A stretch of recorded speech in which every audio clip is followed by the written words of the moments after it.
18 horas. Notícias de Manaus, Amazonas, Brasil e do mundo.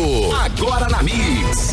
Legal, 6 horas 2 minutos em Manaus, começando para você mais uma edição do programa 18 horas. Os destaques de hoje, sexta-feira, 13 de dezembro de 2024. Eu e ela no melhor mix do Brasil. Karime Leão, boa noite. Boa noite, Carlão, e muito boa noite para você sintonizado aqui em 100,7. A gente já começa agradecendo a sua companhia. Estamos juntos a partir de agora até às 7 da noite aqui no 18 horas. Participe conosco do programa 18 horas, acione aí o 994887592 que tá valendo a sua participação, não é isso, Karime? Exatamente, a gente quer saber o que você pensa a respeito dos assuntos que a gente fala aqui no 18 horas e tá valendo também a sua participação para você que nos acompanha ao vivo pelo YouTube, manda a sua mensagem de texto. Legal, participe conosco, 6 e 3 e você no melhor mix do Brasil, 18 horas no ar. Mix. Entrevista do dia. E o nosso entrevistado de hoje é o senador Eduardo Braga, do MDB do Amazonas, relator do texto da reforma tributária aprovado ontem no Senado. O texto trouxe uma nova ordem tributária para o país, preservando os incentivos e as vantagens da Zona Franca de Manaus. É um ponto que a gente comemora, lógico, aqui no estado do Amazonas. Foi um trabalho árduo, estratégico, que exigiu habilidade política e muito diálogo. Boa noite, senador Eduardo Braga. É um prazer, é uma honra tê-lo aqui nos estúdios da Mix. Tudo bem? Tudo bem, graças a Deus. Eu quero te cumprimentar, Karime, cumprimentar o Carlão, a todos aqui da Rádio Mix e cumprimentar os ouvintes que nesse momento provavelmente estão enfrentando esse engarrafamento que a nossa mobilidade urbana e lamentavelmente é uma das questões que nós precisamos melhorar no Amazonas. Mas falando sobre a reforma tributária, ontem o Senado da República mais uma vez prestou um grande serviço ao Brasil. Uma reforma que nós esperamos há 4 décadas para simplificar a contabilidade, simplificar o custo Brasil, simplificar também a complexidade da legislação brasileira sobre tributos de consumo, trazer mais segurança jurídica, trazer mais transparência para que o consumidor saiba o que ele está pagando de imposto em cada um dos seus produtos e, ao mesmo tempo, trazer uma política que seja equilibrada, tanto com a questão social, porque uma das funções do tributo é a função social. Você tem que saber equilibrar a carga tributária para aqueles que podem pagar mais, paguem mais, e aqueles que não podem pagar mais, paguem menos. Portanto, acho que uma das grandes conquistas no dia de ontem no Senado é que nós calibramos muito bem isso. Eu vou dar alguns exemplos aqui para os companheiros que nos ouvem. Primeiro, o cashback. O que é o cashback? É a devolução do imposto pago para aquelas pessoas de baixa renda, que estão no CAD único. Para simplificar, é quem ganha o Bolsa Família. Boa. Pois bem, essas famílias, que aqui no Amazonas são quase 600 mil famílias, entre capital e interior, que recebem o Bolsa Família, elas vão ter o retorno do imposto sobre a conta de luz, vão ter o retorno do imposto sobre a conta de água e de esgoto, eles vão ter o retorno sobre a botija de gás de 8 quilos e de 13 quilos e vão ter o retorno sobre telecom, ou seja, telefone celular, telefone fixo, internet, 5G. Então tudo isso vai ficar mais barato para quem não pode pagar mais caro. Que avanço, né? Então isso é uma questão social do tributo. Outra questão social do tributo ficou com relação às fraldas descartáveis. As fraldas descartáveis, no texto que veio da Câmara, ela estava tributada. E veja, todas as parturientes, todas as mães gestantes, quando passam pelo processo do nascimento de uma criança, precisam de fraldas. As crianças precisam de fraldas. Os idosos precisam de fraldas geriátricas. E nós fizemos também justiça com relação a isto. Além disso, por exemplo, os absorventes íntimos das mulheres, uma série de questões que eu tomaria aqui muito tempo, mas é para exemplificar aos nossos ouvintes como nós fizemos justiça social dentro da tributação. E, ao mesmo tempo, vamos dizer, o transporte urbano. O transporte urbano ficou isento, com alíquota zero. Portanto, não haverá mais cobrança de imposto no transporte urbano coletivo. Isso significa, para quem usa o transporte coletivo... redução de custo. Pronto. Então, hoje há um subsídio brutal da conta pública para pagar o sistema. Esse subsídio vai diminuir. Por quê? Porque o custo da planilha da passagem de ônibus vai ficar mais barato. Mas não é só de ônibus, é de trem, nas cidades que tem trem, nas cidades que tem metrô também vai reduzir. No transporte regional, seja a aviação regional, seja o transporte rodoviário regional, por exemplo, quem paga uma passagem de ônibus de Manaus para Roraima, para Boa Vista, vai ter menos carga tributária agora. A alíquota não é zero, mas é uma alíquota reduzida. Agora que a BR-319 está funcionando e as pessoas estão usando a BR-319 e estão usando muito a BR-319, vai pagar menos imposto. Portanto, quem pegar um avião para ir daqui para Erunepé, ou para ir daqui para São Gabriel, ou para ir daqui para Parintins, vai pagar menos imposto. Então, nós fizemos justiça social com tributo. Com relação à Zona Franca de Manaus, nós conseguimos garantir de que a Zona Franca não pague nenhum centavo a mais de imposto. E que foi uma luta, não é, senador? Essa foi uma luta... que não terminou. Não terminou. Pouco antes de entrar ao vivo aqui para conversar com a gente, eu vi que o senhor estava ainda conversando, ainda debatendo a respeito do assunto da Zona Franca de Manaus, explicando para empresários lá, né, do Sul e Sudeste. Conta pra gente, senador, como é essa batalha diária? É incrível, porque desde quando a Zona Franca foi criada, nós temos adversários. Eu diria que nós temos até inimigos, porque eles não toleram o nosso sucesso. Eles não toleram que a gente tenha direito a alguma coisa. Veja, o polo industrial, neste momento, está gerando 125 mil empregos diretos. Entre empregos diretos e indiretos, está gerando 600 mil empregos na cidade de Manaus.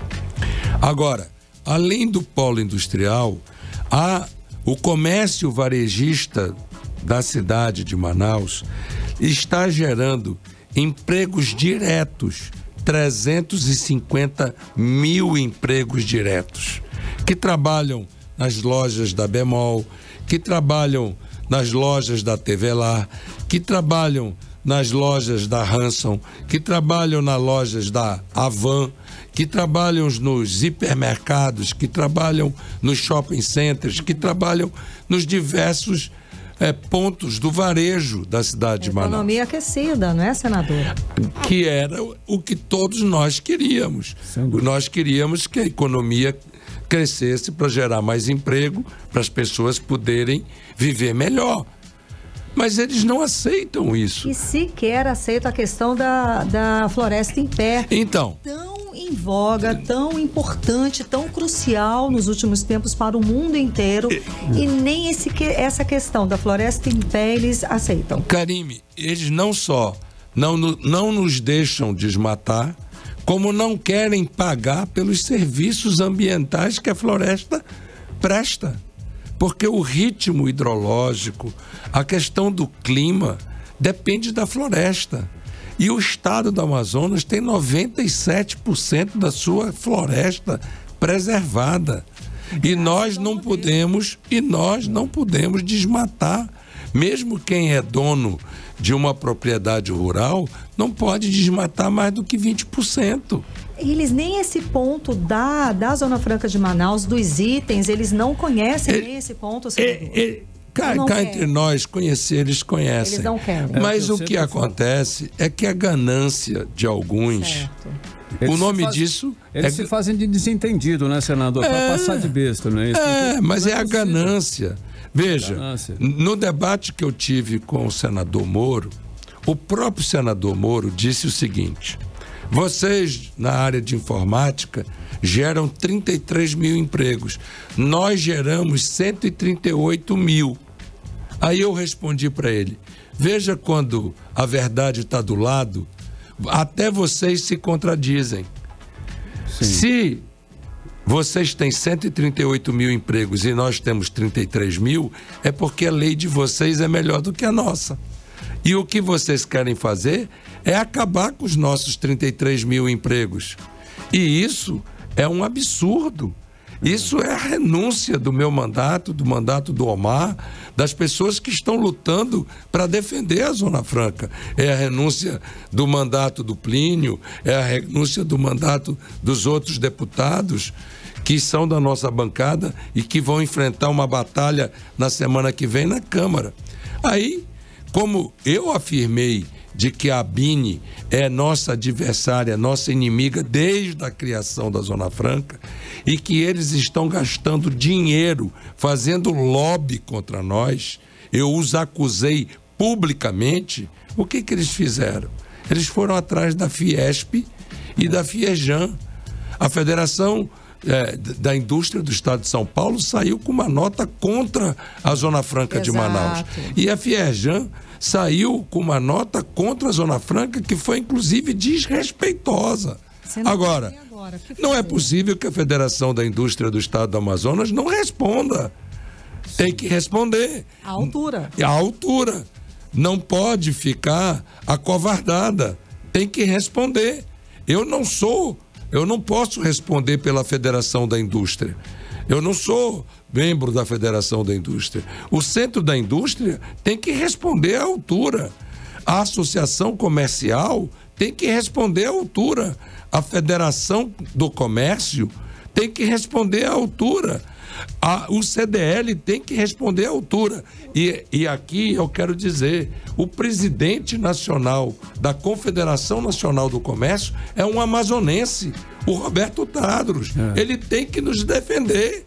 Ele está lá, né? Veja. Pois é, o senhor acha que é uma inércia também dessas nossas lideranças comerciais, industriais? Como o senhor analisa isso? Há uma desarticulação. Entendi. Eu conversei com todos eles estão se mobilizando e, lamentavelmente, a omissão do governo do nosso estado, a omissão do nosso governador, o nosso governador sequer estava em Brasília na hora que nós estamos decidindo o destino do nosso povo. Aí é difícil, aí não dá, aí é uma falta absurda, parece que o governador está lutando contra. Olha, ao longo desses anos, nunca vi o Gilberto Mestrinho deixar de defender a Zona Franca. Nunca vi o Amazonino deixar de defender a Zona Franca. Nunca vi eu deixar de defender. O Omar deixar de defender. Agora, este governador, na hora que nós mais precisamos de alguém com a força do governo do estado para sair em defesa do nosso estado, aonde ele está? Boa pergunta. Onde está o governador do estado do Amazonas que não esteve presente lá em Brasília numa decisão tão importante para a economia do estado e, aliás, para a economia do país, porque o país ganha muito com a Zona Franca de Manaus. Sem dúvida. Né? Essa é uma outra questão importante. A Zona Franca, hoje ela importa para produzir esses 125 mil empregos e para fechar esse ano com 200 bilhões de reais de faturamento, o que será um faturamento recorde. Já faturou até agora quase 180 bilhões de reais. E a previsão é de que a gente chegue até 31 de dezembro com 200 bilhões de reais. ela importa 54% dos seus componentes. Outros 26% vem da onde? Daqueles que nos acusam. Vem de São Paulo, vem do Paraná, vem de Santa Catarina, vem do Rio Grande do Sul, vem de Minas Gerais. E 20% é produzido aqui na Zona Franca de Manaus pelas indústrias de componentes, pelas indústrias que montam as placas de circuito impresso. Ora, é preciso, portanto, que a gente se articule para enfrentar e que a gente possa patrocinar as notas no UOL, no G1, na Metrópolis, Valor Econômico, Estadão, Folha de São Paulo, para que o Brasil possa ouvir a nossa versão, porque senão fica só a versão deles. Sem dúvida. Mas é possível fazer isso, senador? Não está todo mundo de um lado só também lá, não? Bastante forte nesse processo? Não tem esse lado, senador? Veja bem, se a Federação da Indústria do Estado do Amazonas mandar uma nota e pagar para ser divulgada, eles vão divulgar. Porque, olha, eu vejo que o senhor enfrenta aí vários desafios e ainda vai continuar enfrentando. E eu percebo assim, qual é o maior desafio? O que o senhor tem que vencer, a bancada do Amazonas, o governador, os empresários têm que vencer para conseguir ter êxito nessa luta, senador? A mão invisível daqueles que querem nos tirar o direito de desenvolver. Essa mão invisível está cada vez mais clara. E eu quero aqui dizer uma coisa ao povo que está nos ouvindo. Luiz Inácio Lula da Silva foi quem me ajudou a prorrogar a Zona Franca de 2013 para 2023.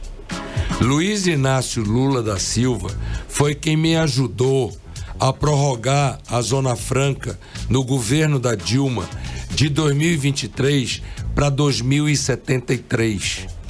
Luiz Inácio Lula da Silva é quem está nos ajudando agora a manter os benefícios da Zona Franca para garantir o nosso futuro.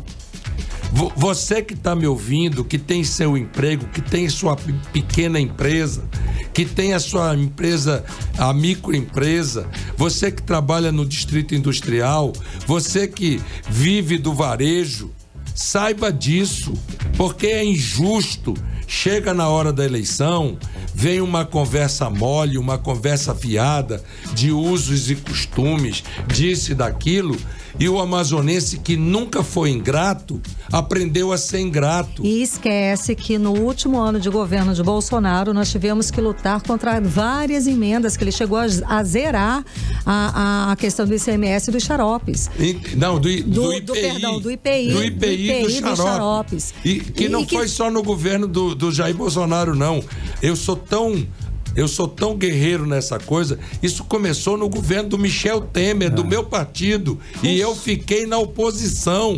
Porque na hora de fazer o benefício para os caminhoneiros no óleo diesel, quando os caminhoneiros pararam o Brasil, o seu Michel Temer tirou o dinheiro da Zona Franca, dos concentrados.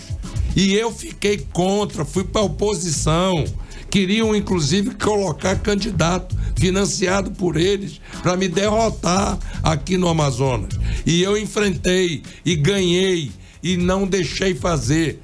Aí chegou o Bolsonaro, eu enfrentei. Foram várias emendas. Omar, enfrentamos de peito aberto. Não é por questões ideológicas, não. Sim. É por compromisso com o povo amazonense. Que é o que importa, né? É uma questão econômica, gente. O dinheiro não vai circular, a indústria vai parar, o Estado vai todo empobrecer, as pessoas vai vender. Eu tenho um mercadinho aqui no bairro, tá? Mas quem que vai comprar?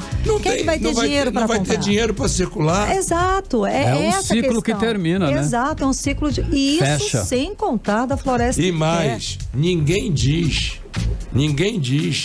que o texto que nós aprovamos ontem no Senado não atendeu São Paulo. Ninguém critica, porque nós atendemos. Também atendemos. Ninguém diz que nós não atendemos Paraná, Santa Catarina, Rio Grande do Sul. Ninguém diz. Ninguém diz que nós não atendemos o Nordeste. O regime automotivo de incentivo fiscal do Nordeste, quem garantiu foi esse que vos fala, como relator da emenda constitucional 132 da reforma tributária. Fui eu que fiz, com a ajuda do Omar, do Plínio, no Senado da República. Portanto, ninguém pode dizer que nós trabalhamos só pelo Amazonas. Nós trabalhamos pelo Brasil.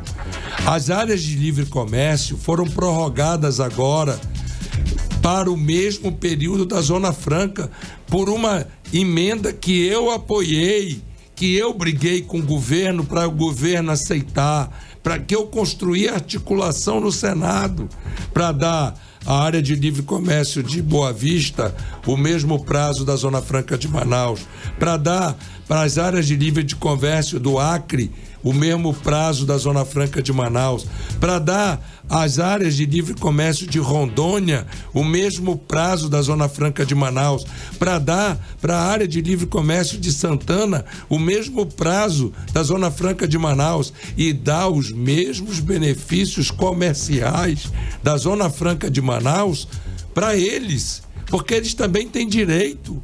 Portanto, nós não fizemos nada de forma egoísta, isolada. Parcial. Deu para equilibrar, né, senador? Parcial. Nós fomos imparciais. Sim. Nós fomos justos.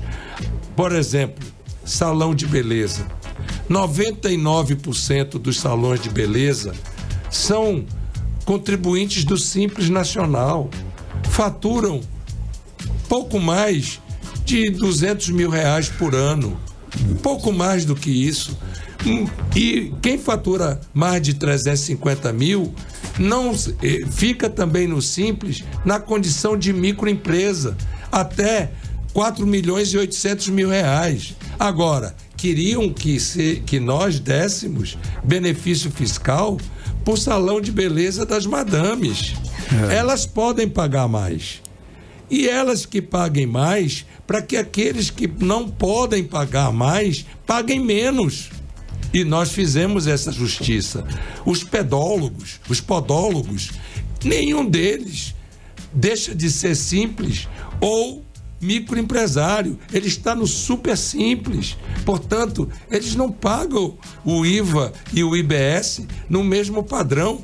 Foi mantida a carga tributária. E a gente sabe que são eles que geram muitos empregos. Agora, a maior parte do emprego são dos pequenos empresários. O topinho lá da pirâmide, onde estão os salões de beleza, que para você cortar um cabelo custa R$3 mil, óbvio que eles podem pagar o imposto. Sim. Agora, senador, a reforma, como ela está para ser aprovada, ela realmente vai garantir a competitividade da Zona Franca de Manaus no longo prazo? Porque existem aí, né, controvérsias, está sendo um bafafá por aí.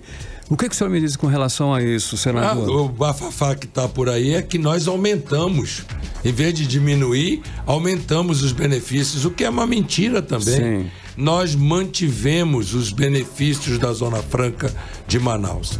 Em alguns casos, algumas indústrias, em nome do patriotismo, até aceitaram pagar um pouquinho mais de imposto, porque não tinha jeito, nós tínhamos que concordar. Por exemplo, vou dar um exemplo aqui. Pois não. A Motorhonda. A Motorhonda é a maior empresa da Zona Franca de Manaus. Gera mais de 10 mil empregos diretos. Ela tem um nível de restituição hoje de 71%.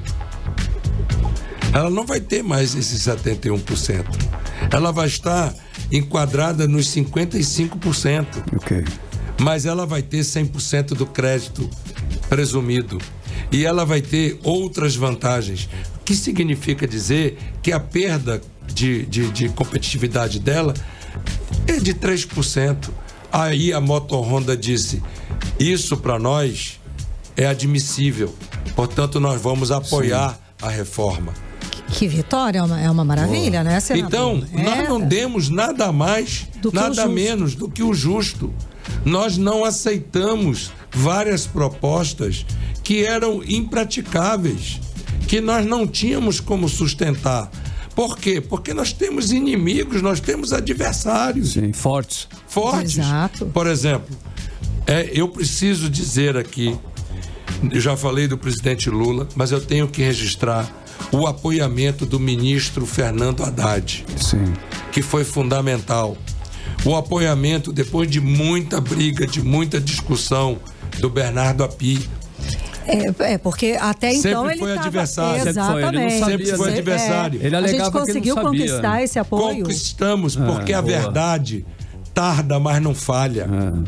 Os números são incontestáveis. Os números são incontestáveis. E chegou num determinado ponto que quem arbitrou foi o presidente da República e o ministro da Fazenda. Então eu tenho que reconhecer isso. Sim. Eu também tenho que reconhecer que o presidente do Senado, Rodrigo Pacheco, que foi quem me designou para ser o relator, só ao me designar para ter sido o relator da emenda constitucional e ser o relator do regulamento da emenda constitucional, ele deu uma demonstração inequívoca de que estava apoiando o Amazonas, porque Sim. ele não queria que cometesse injustiça com o Amazonas. Foi uma vitória maravilhosa. O senador ele deu força, né? O senador Davi Alcolumbre, que é o presidente da CCJ e que vai ser o futuro presidente do Senado, foi quem oficializou de direito a minha designação e apoiou. Portanto, eu não posso deixar de agradecer. Sem dúvida. Não posso deixar de agradecer. E a gente saber, ter noção, ter ideia. E nos últimos dias, de sexta-feira para cá, eu tive 5 reuniões com o presidente Arthur Lira. 5. Sim. Hoje eu passei 2 horas no telefone com o presidente Arthur Lira, explicando item a item do que nós votamos ontem no Senado. Falando com verdade, com transparência, o que nós fizemos. Portanto, eu acredito piamente que a verdade vencerá. Mas vencerá graças à coragem de alguns, Sim. graças à força de alguns, graças à dedicação de muitos. Muito trabalho também. Ninguém faz nada sozinho. Sim. Karime, eu não fiz isso sozinho. Eu fiz isso com a ajuda de muita gente, de técnicos do Senado, consultores do Senado, gente do meu gabinete que trabalhou incansavelmente, com os técnicos do Ministério da Fazenda, com os técnicos da Receita Federal. Nós construímos isso a múltiplas mãos. Toda a bancada do Amazonas se uniu. Eu digo aqui, não já na condição de relator, eu sou líder do MDB pelo quarto biênio. Eu acabei de ser reconduzido Sim. por unanimidade na liderança de um dos maiores partidos do Brasil, o MDB. O Omar está no outro partido maior. Hoje o líder da maior bancada do Senado. Sim. Então, PSD. 2 amazonenses lideram as 2 maiores bancadas do Senado. E num momento tão delicado aqui Crucial. para o Estado. Crucial. Então, como as coisas... Ontem nós comentamos que tivemos sortes, né? São boas para o nosso lado. Mas eu digo que a sorte sempre ajuda quem trabalha. E Deus está nesse processo. Também. Porque se não fosse Deus nesse processo, quem somos nós para enfrentar esses poderosos? Uma Fiesp toda poderosa, uma Fiejan toda poderosa, uma Abine toda poderosa. E nós estamos enfrentando e estamos vencendo as batalhas uma a uma. E se Deus quiser, na semana que vem vamos vencer a guerra. Sim. E Deus quer, porque se não quisesse, não teria nos trazido até aqui. Sem dúvida, senador. E Deus quer. Agora, o que eu preciso é que as pessoas que estão nos ouvindo entendam dessa urgência. Pelo amor de Deus, entendam. As nossas discussões não são de uso e costume. As nossas discussões é se você tem dinheiro no seu bolso para sustentar a sua família. Se nós, amazonenses, temos dinheiro para financiar o desenvolvimento, para financiar a educação, para financiar a saúde pública, para financiar a segurança pública, para financiar a vida das nossas crianças, dos nossos jovens, a terem um futuro melhor. Sim. É isso que nós estamos lutando, é isso de que se trata, essa discussão. É o progresso do Estado e não uma questão ideológica, que isso é muito rasteiro, não é, senador? E das pessoas. Sim, sem porque dúvida. O progresso do Estado, né, assim, o nosso, porque o progresso do Estado, sem dúvida, eu imagino sendo possível através do progresso das pessoas. Mas nem todo mundo entende assim. Desse jeito, sem dúvida. O senhor tem toda a razão. É preciso que você que está me ouvindo... Que é o seu progresso. Que é o seu progresso, é a sua evolução. Verdade. É o seu crescimento. Verdade. É o seu bem. O projeto do Minha Casa Minha Vida, por exemplo, a tributação do setor imobiliário, como tinha vindo da Câmara, aumentava a carga tributária. Nós consertamos isso. Nós ajustamos isso. Então é o seu progresso. Muito bem. É o seu progresso. É você dúvida. que sonha em ter uma casa própria. Conseguir. Você poder ter a esperança de ter a casa própria. É você que mora hoje no fundo de um vale. Ninguém mora numa área de risco porque quer, Karime. Mora porque precisa, não tem onde morar. Foi parar numa invasão. Ninguém vai para lá colocar a família numa situação. É o melhor do pior, né? Para morar dentro do Igarapé porque quer. Eu sempre disse isso. Quando fiz o Prosamin, eu dizia isso. Todo mundo dizia, é impossível. Impossível nada. Se você fizer com justiça, se você fizer com clareza, com objetividade, você faz. Nós retiramos 30 mil famílias de dentro dos igarapés, aonde as pessoas corriam risco de vida. Nós demos, além das 30 mil casas que nós indenizamos e pagamos para essas 30 mil famílias, eu construí outras 30 mil casas populares. Eu tenho esse orgulho, sabe?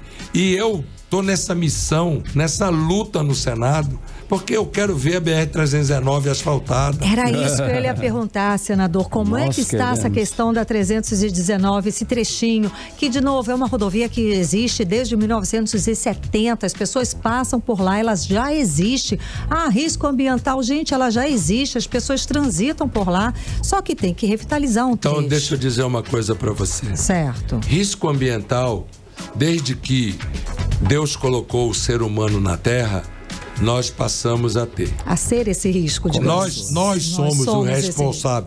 A pegada humana é o risco ambiental. Agora, a sustentabilidade ambiental é outra coisa. Nada impede que nós tenhamos a BR-319 com sustentabilidade ambiental. Com certeza. E o presidente Lula disse a mim e ao Omar e ao prefeito Davi Almeida, que estivemos com ele em uma audiência, ele disse a nós, e é a primeira vez que ele diz desse jeito, ele pegou no meu braço, pegou no braço do Omar e disse assim: eu tenho uma novidade para vocês dois. Aí eu disse: qual é, presidente? A BR-319 vai ser asfaltada. Eu disse: presidente, nós podemos dizer isso? Pode, porque é um compromisso que eu estou assumindo com o estado do Amazonas. Isso é sério. E veja, vamos lembrar da pandemia. Sim. Na pandemia, faltou oxigênio na cidade de Manaus. E a gente precisou de estrada. E as carretas ficaram atoladas na BR-319 5 dias. Enquanto isso... as pessoas morriam sem oxigênio. Sem oxigênio. Sim, a gente... Hoje, a BR não está asfaltada. Mas hoje, você sai de Porto Velho e chega em Manaus em 12 horas. Hoje está em melhor condição do que na época da pandemia. Eu estou lhe dizendo, as carretas na pandemia saíram de Porto Velho e chegaram 5 dias depois. Sim. Hoje é 12 horas. 12 horas. 12 horas. As filas nas balsas, aumentou tanto o tráfego na BR-319 que as filas nas balsas chegaram a 7 quilômetros, a questão de 50 dias atrás. Sim. No auge da seca. Sem a BR-319, nós teríamos tido desabastecimento. Em uma semana, nós zeramos a fila. As pessoas as carretas que vinham com biocombustível, que vinham com verduras, frutas, legumes, frango, carne, etc., estavam ficando 3, 4 dias na fila. Em uma semana, nós zeramos a fila. Essa fila era para atravessar um trecho da balsa, né? 2 trechos de balsa. Trechos. Aí... Igapoaçu e Careiro da Várzea, Manaus. Estava lento, a gente... Nós zeramos. Zeramos por quê? Aumentamos o número de balsas, aumentamos o número de rampas, asfaltamos, iluminamos. Em Igapoaçu, metemos um cabo de aço, criamos uma balsa com entrada e saída sem precisar de manobra, asfaltamos as rampas, diminuímos o ângulo de inclinação e reduzimos a zero. Isso o governo federal, senador? Isso o governo federal. Apoio do governo federal. Isso DENIT e ANTAC, ministro do Transporte e o ministro Renan Filho do MDB e ministro Silvio Costa do Republicano, e a ANTAC presidida pelo um xará meu, Eduardo Neri, e eu na UTI do hospital, operado da minha coluna, operei essa operação por telefone e em uma semana nós zeramos a fila. Isso é quando tem vontade política. Quando tem vontade política, as coisas acontecem. Então, a BR-319 hoje, ela já está muito melhor do que estava há 4, 5 anos atrás.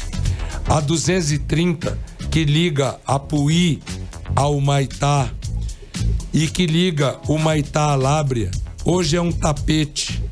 Não está asfaltada, mas o povo sai de Apuí e chega em Manaus, sabe em quanto tempo? Não faço ideia. Em 18 horas. Muito rápido. Em 18 horas. Há hoje condições de trafegar à noite na BR-319, de tão melhor do que ela está. É claro que ela não está perfeita. Sim, que ainda precisa. Ela precisa ser asfaltada. Claro. Estamos iniciando o asfaltamento dos primeiros 20 quilômetros e vamos começar os outros 30. Vamos já iniciar esse ano, até o final do ano, pelo menos... Esse ano 25? Não, esse ano pelo menos 1 ou 2 quilômetros já vão estar asfaltados até o dia 31 de dezembro, se a chuva deixar. Agora já ainda? Já, 2024? Agora. Quando o presidente Lula veio a Manaus agora, na estiagem, ele assinou a ordem de serviço lá na Suframa. Mas o povo precisa saber disso. Sim. Claro. O povo precisa saber. Que as coisas estão e, lamentavelmente, nem isso o governo do estado comunica. Não, a gente não tá Senador, sabendo. Que maravilhoso tê-lo aqui no estúdio da Mix, no meio de uma situação. Agora, tantas, senador, voltando, eu posso voltar na reforma, senador? O texto foi aprovado. Sim. Qual é o caminho agora? Explica pra gente em rápidas palavras. A Câmara dos Deputados, na terça-feira, vai levar a votos 2 alternativas. Ou mantém o texto do Senado, ou mantém o texto original que saiu da Câmara. E eu confio em Deus, eu confio no trabalho, na articulação política, em tudo que nós falamos, e eu creio que nós conseguiremos manter a maioria absoluta das mudanças que conquistamos. Favorável a nós. Favoráveis ao povo, não só do Amazonas, mas ao povo brasileiro. Tá certo. Senador, muitíssimo obrigada pela sua presença. Eu sei que a sua agenda hoje é muito corrida. O senhor há pouco ainda estava tratando de assuntos muito delicados pelo telefone. Muito obrigada. É uma honra receber o senhor aqui, trazendo pra gente tantas informações importantes, senador. Eu que agradeço. E mais uma vez quero agradecer a todos que nos apoiaram, que nos ajudaram. Essa não é uma obra do eu sozinho. Eu não posso deixar de reconhecer o papel do senador Omar, do senador Plínio. Eu não posso deixar de reconhecer a importância do senador Omar liderando o PSD. Modéstia à parte, a importância que tive em liderar o MDB e a designação para ser relator dessa importante matéria sobre o nosso futuro. E eu não posso deixar de agradecer aos 49 senadores que votaram conosco. 49 senadores votaram conosco de 81.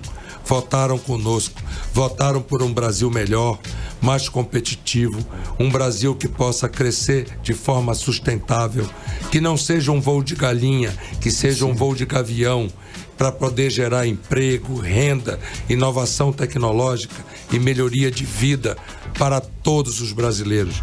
Nós não queremos um Brasil de primeira classe e um Brasil de segunda classe.